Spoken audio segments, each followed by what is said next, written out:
Praise the Lord. தெசலோனிக்கேயர் 2ஆம் அதிகாரம் அதே 5ஆம் வசனத்தில் வாசிக்கிறேன். உங்களுக்கு தெரிந்து கொள்ளும்படி ஒரு காலமும் இச்சகமான வசனங்களை சொல்லவும் இல்லை, பொருளாசையும் மாய பண்ணவும் இல்லை. தேவனே சாட்சி. இது போன வீடியோ போதவர்களுக்காகவும் சபைக்காகவும் போட்டிருந்தேன். இது புற ஜாதிகளுக்காக நான் சொல்கிறேன். ஆண்டவர் தெளிவாக சொல்கிறார் பாருங்க. இச்சகமான வசனங்களை பேசி சொல்லவும் இல்லை, பொருளாசை மாய பண்ணவும் இல்லை. பொருளாசைன்னா என்னன்னா, இந்த உலகத்தில் எல்லாத்துக்கும் ஒரு ஆசை என்னன்னா, ஒரு வீடு, ஒரு கார் வாங்கணும், ஒரு தொழில், நல்ல தொழில் வேணும். இது இருக்கிறது நல்லது தான். இது இருந்தால் தான் இன்னைக்கு உயிர் வாழ முடியும். அதுவே ஆடம்பரமாக போனோம்னா அது தேவையில்லாத ஒரு விஷயம்தான். என்னோட வாழ்க்கையில் சில ஆடம்பரங்கள் இருந்தது. கர்த்தர் அதனை சரி பண்ணுவார்.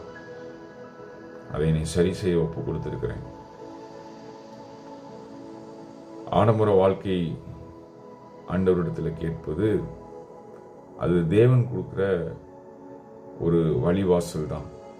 ஆசீர்வாதம் இந்த உலகத்தில் எது தெரியுமா? நித்திய வாழ்க்கை தான் ஆசீர்வாதம். கிறிஸ்துவுக்குள் வந்தா, இயேசுக்குள் வந்தா உங்களுக்கு எப்போவுமே நிம்மதி கிடைக்குங்க. இந்த உலகத்தில் சமாதானம் கிடைக்கும்.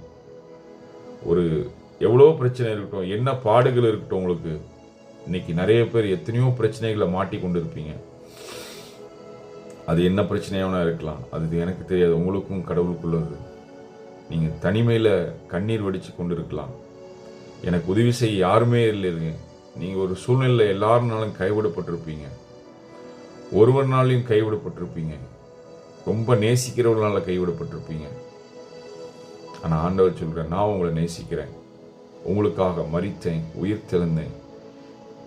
உங்களுக்காக உங்களை பாவத்தை மன்னித்து உங்களை பரலோகராஜ்யத்தில் கூப்பிட்டு வரப்போகிறவர்னு சொல்லி அன்பான வார்த்தையை உங்களுக்கு சொல்கிறார். இயேசு உங்களை நேசிக்கிறாருங்க. இயேசு அவருடைய அன்பு வெளிப்பட்டோம். நீங்கள் சபை போதகரை பார்த்தோ, சபை விசுவாசிகளை பார்த்தோ பின்மாற்றம் அடைந்துடாதீங்க.